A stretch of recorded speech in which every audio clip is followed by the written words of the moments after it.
sahabat DA, hari ini saya mau ngobrol-ngobrol santai tapi isinya tetap bermanfaat karena bintang tamu kita hari ini itu keren banget ya, bisa jualan ribuan piece produk dari cuma produk kewangian dan tembus omset puluhan juta per bulan. Nah, untuk mempersingkat waktu, kita langsung aja ngobrol bersama Nikodemo. Halo Niko, Halo. apa kabar? Baik. Nama lengkapnya siapa sih? Saya Nikodemus Angwin. Oke. Biasa dipanggil Niko. Backgroundnya apa nih kalau boleh tahu? Backgroundnya dari lulus kuliah emang ngurus toko online sih. Oh, berarti dari awal lulus sekolah langsung jualan online gitu. Betul. Ya? Tapi dulu kuliah? Dulu sempat kuliah. Sempat kuliah, jurusannya apa tuh kalau boleh tahu? Dulu ambil engineering. Oh, berarti jauh banget dong ya? Lumayan jauh. Nggak relate gitu ya, dari engineering tiba-tiba jualan online. Betul. Waktu itu kenal dropship aja atau sebelum itu udah jualan produk lain sebelum dropship aja? Belum. Waktu itu kan habis kuliah tuh kan sambil bantuin orang tua ya untuk produk. Dia online-nya produk bayi. Mm-hmm. Nah, karena waktu itu emang belum tahu maksudnya marketplace itu seperti apa. Maksudnya tutorial-tutorial dasarnya belum ada. Jadi ketemu dia itu waktu itu pas di kelas Shopee. Oh, berarti sebelumnya belum terlalu bisa jualan online, akhirnya ketemu dropship aja yang ngajarin kelas Shopee gitu ya? Secara basicnya. Soalnya untuk yang produk bayi sendiri emang udah jalan gitu online-nya. Oh oke, produk bayinya udah jalan. Maka dari saya kan belum ngerti apa-apa gitu. Ya, coba cari-cari kelas online gitu. Join ke dropship aja waktu itu dari tahun berapa? Dropship aja. Ya ada 2-3 tahun lalu. 2-3 tahun lalu, 2021. Akhir tahun kayaknya deh, 2021. Tadi kan udah dijelasin ya kenapa akhirnya ketemu dropship aja, terus mulai belajar. Nah, gimana nih hasil dari belajar online di jualan di Shopee-nya? Ada hasil gak gitu? Dan apa kesannya setelah ikut kelas Shopee yang disediakan oleh dropship aja? Untuk masa pengenalan, kan waktu itu kelasnya juga kelas basic ya. Cara mulai jualan, pengenalan awal sih udah lumayan oke sebenarnya. Udah lengkap semua. Mungkin kalau jualan produknya kan tergantung masing-masing dan toko-tokonya juga ya. Waktu itu sih di Shopee justru masih rendah. Jadi waktu itu pas mulai jualan aku langsung buka sekaligus Shopee, Tokopedia sama Lazada. Oke. Nah di awal-awal tuh Lazada yang lumayan kenceng. Oh itu awalnya di Lazada. Oke. Awalnya di Lazada tuh waktu itu puncaknya tuh kalau untuk botol apel bisa botol apel sama kopi Bali spray ya. Sama spray itu bisa 200-300an. 200 sampai 300 piece. Oke. Awal-awalnya tuh ya di Lazada. Di Lazada segitu. Oke, kalau boleh tahu sekarang paling kencengnya di Shopee. Udah di Shopee. Oh, kalau sekarang udah di Shopee. Oke. Sekarang selain jualan online ada kesibukan lain nggak?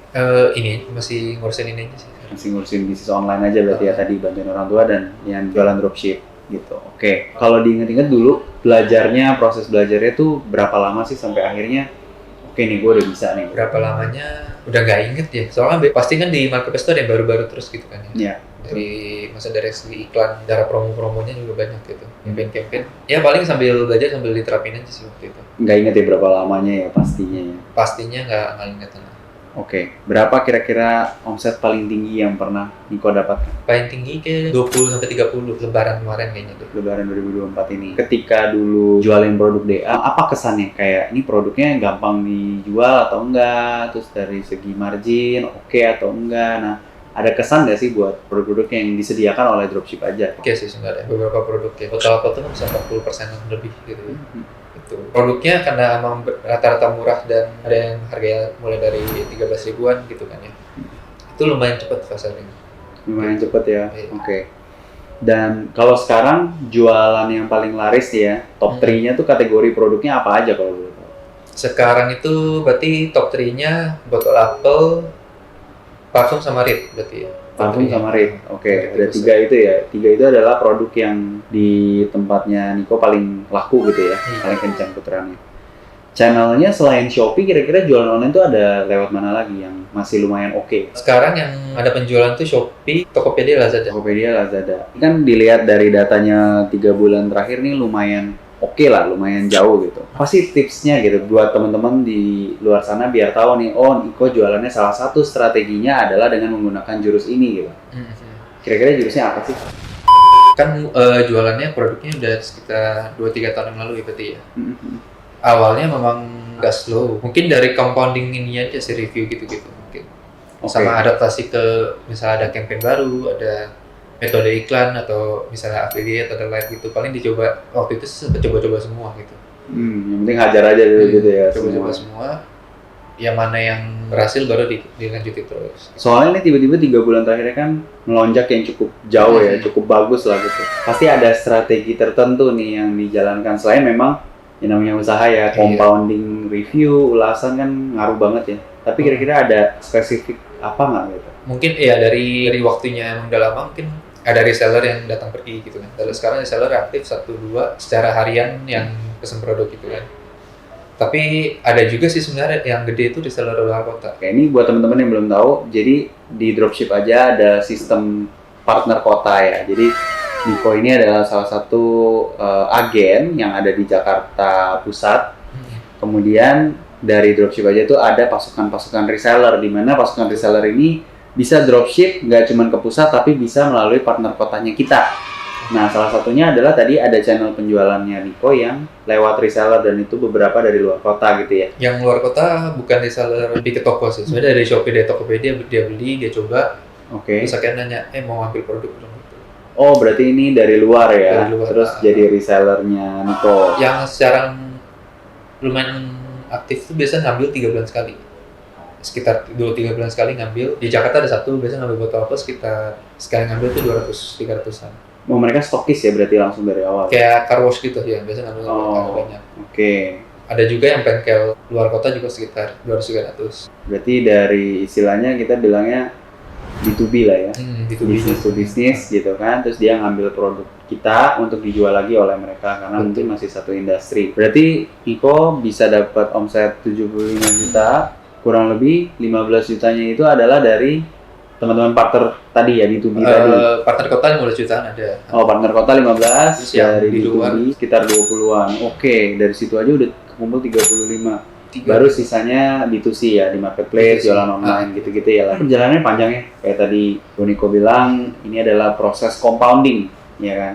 Hasil nabung perjalanan bertahun-tahun. Ada nggak sih pengorbanan yang dilakukan ketika ngebangun bisnis ini? Untuk, kalau saya sendiri yang ini kan awalnya emang sampingan gitu kan ya. Paling ya waktu tambahan gitu buat tiba ke sini gitu. Berarti kalau dibilang dari segi pengorbanan lebih ke waktunya ya? Iya, waktu sedikit untuk ini gitu. Berarti kalau ceritanya kayak gitu nggak terlalu susah dong ya untuk ngebangun bisnisnya, cuma memang butuh waktu yang cukup panjang untuk ngedevelopnya aja gitu. Tapi secara overall kesannya Niko jualan online itu apa sih? Susah kah? Gampang kah? Jadi teman-teman yang pemula mungkin bisa dapet tips and trick dan juga kesan mereka waktu mau mulai jualan online tuh ada keluh kesah apa yang mungkin Niko bisa kasih gambaran lah ke mereka. Paling tipsnya itu kalau bisa ya emang nyari produk yang marginnya lumayan tinggi.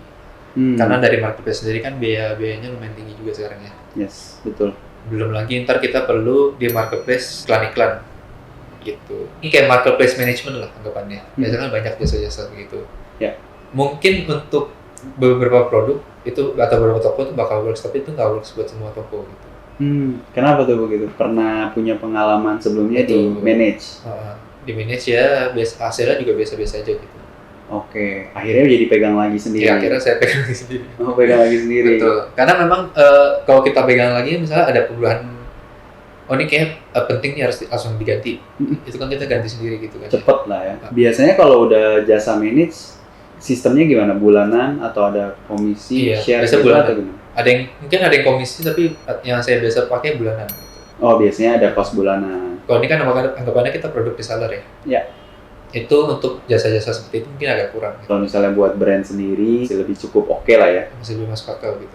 Oke. Ketika berbisnis online, buat teman-teman lagi nih yang nonton, kira-kira sikap atau prinsip seperti apa sih yang Niko saat ini jalankan? Misalnya, kalau jualan online ya harus rajin ngulik misalnya, terus nggak boleh pantang menyerah. Nah, ada sikap atau prinsip apa sih yang Niko percaya bahwa harus dimiliki oleh setiap pebisnis online gitu, supaya mereka bisa grow, mereka bisa sukses kayak gitu? Paling yang penting itu karena kita kalau bisnis online kan otomatis ada pengeluaran juga ya di iklan. Untuk kita jual satu produk kita promosiin juga gitu kan. Paling enggak semua produk itu bakal misalnya laku di tempat lain, enggak belum tentu laku di tempat kita.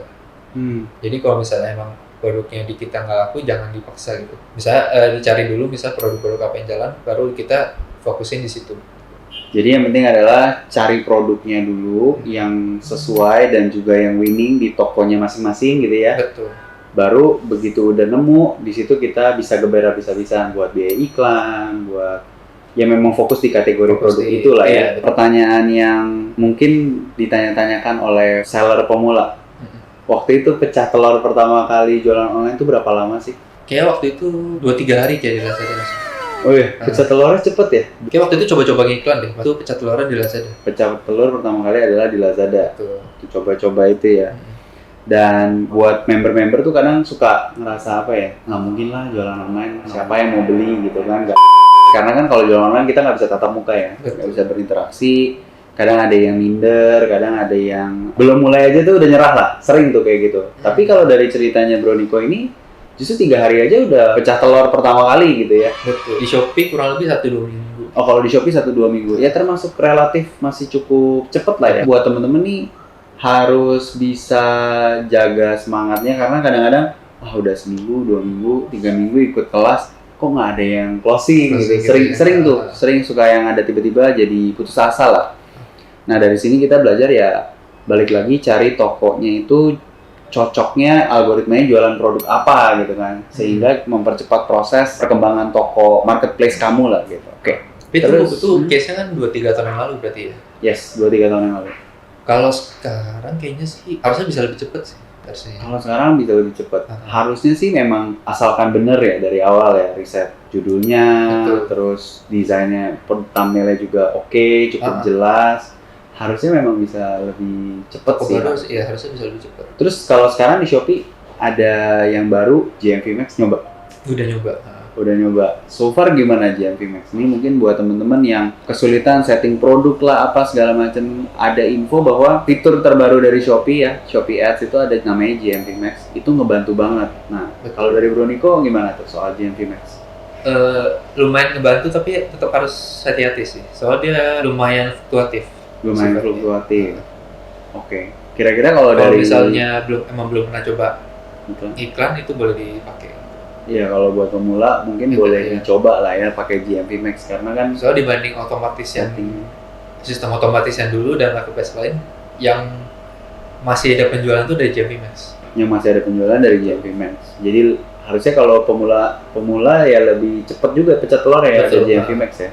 Mungkin dia targetingnya atau apanya lebih jelas ya. Nah ini nggak kerasa udah cukup lama kita ngobrol. Pesan terakhir nih buat teman-teman yang mungkin lagi mau bisnis online ya. Ada pesan apa sih buat mereka supaya mereka makin semangat dan yakin gitu. Terutama buat join ke komunitas dropship aja karena kan Bro Niko nih awalnya belajarnya dari dropship aja ya. Boleh kasih kesan-pesan nggak? Paling dicoba aja dulu buka toko dan jualan ya. Dan kan kita di dropship aja juga ada banyak kelas basic gitu kan. Udah cukup buat mengcover apapun yang kita perlu untuk mulai jualan gitu. Paling cuma butuh investasi waktu untuk mulai tokonya aja gitu. Jadi walaupun ragu juga dicoba aja. Coba investasi rendah 1-2 bulan. Kalau memang yang mana tahu yang closing banyak gitu kan. Jadi cuan gitu kan. Jadi cuan di situ. Nah, kenapa enggak gitu. Iya, artinya kita coba dulu aja gitu ya, berani untuk nyoba. Oke, sebelumnya terima kasih banget buat Niko udah datang ke kantor dropship aja, udah sharing-sharing sama saya dan teman-teman online kita. Dan buat teman-teman, ayo semangat kita bisa cari cuan ya lewat bisnis online seperti Bro Niko. Dan see you next time.